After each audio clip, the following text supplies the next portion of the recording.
So I found this TikTok video the other day that I thought was interesting. This lady, I actually got to give this lady a lot of credit, okay? Because it took a lot of balls for her to say this publicly. I will say a large percentage of the Down Under Horsemanship fans that I have start just like this lady. Most people that become my most loyal followers are actually people that hated me the most in the beginning, hated my guts. And then over time, they just kept listening to what I was saying and what I was doing, eventually turned into big fans. So I got to give this lady credit. I'm not shitting on her in any way, shape, or form. Okay? What I also want to remind you when we play this video is, you got to remember, I'm teaching the masses of people that don't know how to ride horses. My general audience is very, very green, like first-time horse owners, as a general rule, or very new to the horse industry. I'm teaching the masses basic horsemanship skills, groundwork skills, and riding skills. I'm not teaching them how to train a reining horse. I'm not trying to teach them how to train a cutting horse. I'm teaching them the basics of horsemanship. And the basic of horsemanship applies to a lot of people and a lot of different horses and breeds, etc. So is there one way to train a horse? No, there's a million ways to train a horse. Not one way is right and one way is wrong. This just happens to be the way that I do it, and it works for me, and it happens to work for hundreds of thousands of other people over the world as well. Let's play the clip. I'm going to tell you a story about kind of an atypical mentoring situation. This is someone who is now what I would consider to be a mentor of mine in certain areas, in business and perspective, motivation, that kind of thing. But mainly business. And this is someone who I would have never given the time of day in the past. And I've never even met this person. And this person has influenced me immensely in the way that I look at business, the way that I conduct business, and the way that I motivate myself to move forward in business. And that person is Clinton Anderson. And it's so strange because if you know me, I have for years been the kind of person that I have rolled my eyes whenever somebody has said, I'm going to go to Clinton Anderson clinic, or my horse is Clinton Anderson trained, or whatever. And the reason being just because I've always been the type of person that thinks that there are lots of ways to skin a cat, and any kind of outline form of horse training has always been obnoxious to me. And because I think that that is just overly simplistic, and I've had lots of reasons for that I don't have to get into now. But Clinton Anderson disciples have historically annoyed me. I found myself thinking Clinton Anderson himself is arrogant, is stuck in one way of doing things. Whatever. I mean, there's just, trainers disagree with trainers all the time on all sorts of things. But this is somebody that I never in a million years thought that I would find myself listening to.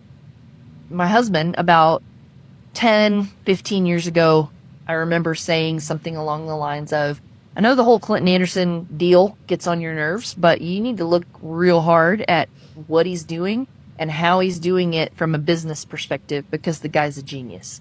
And I remember thinking, whatever, you're just not letting me complain. I'm not going to take that seriously. And when Clinton Anderson started his podcast, which is specifically about high achieving business people that happen to more often than not be in the horse industry, but it's more about business than anything else. All of a sudden I found myself thinking, this guy knows his stuff. It has, again, nothing to do with training. What he has been helping me understand is how to handle people that disagree with you, how to live as an entrepreneur, how to handle money, how to handle people who don't want you to make money.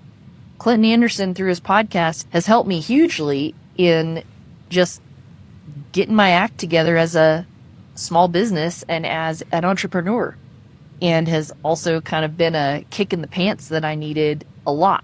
So never met him. And it is hilarious. The tables have turned where now I am listening to the guy, I'm taking him seriously, and he is helping me a lot in how to think through certain things. So, it's something that, first of all, you never know where you're going to find a mentor. Okay, first of all, I congratulate this woman. I really do. I admire her in the fact that she publicly came out and said, I should have looked at something a little bit different, should have given this guy a little bit more time and effort, and I appreciate that. And I have a lot of respect for this lady to do this, okay? You don't have to like me. Most people don't like me, but you'll have a tough time arguing the points that I make, okay? I retired in the horse industry with millions by 43 years of age. I'm 49 now, okay? I came to this country with $400 when I was 21 years old. $400 to my name, that's all I had. I worked my ass off and really, really put a lot of effort into my business to make it grow, to be able to retire at 43, okay? So you're right, there's no right and wrong way to train a horse. But what you got to remember is I'm teaching the masses. And when you're trying to teach massive amounts of people, the more simpler you keep something, the easier it is for people to understand, okay? But there is no right or wrong way to train a horse. I agree with you 100% on that. And you'll never hear me say my way is the right way. You'll never hear me say my way is the only way. I'll just say this is the way I do it. It just happens to work for hundreds of thousands of other people all over the world as well, okay? So I give this lady a lot of credit. Most of women that come across me initially are highly offended by me because I'm kind of blunt, I'm brash, I cuss a lot, etc. Most women don't like me when they first meet me, but then once they get unbutthurt and once they get their feelings untied where they're not upset anymore, then they'll start watching my material a little bit more. And they're like, yeah, I still hate him. He's a pompous ass, but he's got a good point there. And they'll watch a few more videos. Yeah, he's still a dickhead, but he's got some damn good points. And yeah, he's a piece of shit, but yeah, that works. And pretty soon, after about a year, they're like, yeah, he's still an ass, but you can't argue with the man, it works. Okay? Most of my biggest supporters start out hating my guts, but they keep coming back. Okay? When you water down the truth, you water down the transformation. I'll say it again. When you water down the truth, you water down the transformation. Okay? So that's why I don't coddle people when I'm critiquing them or their horses or what they're doing. If it's fucking stupid, I'm going to say, hey, you're being fucking stupid. If you're being really good, I'm going to say, hey, you're being really fucking good. Awesome. Great work. Because when you water things down, nobody gets better.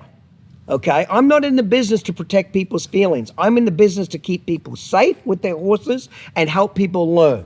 That's what I'm in the business of doing. So congratulations to this lady. I don't know who she is. I've never met her. If anybody knows her, tell her I said hi. And if she's ever around, when I'm around, we'll go have a cocktail together and she can call me a piece of shit and I'll cheers to that. Okay? Take care.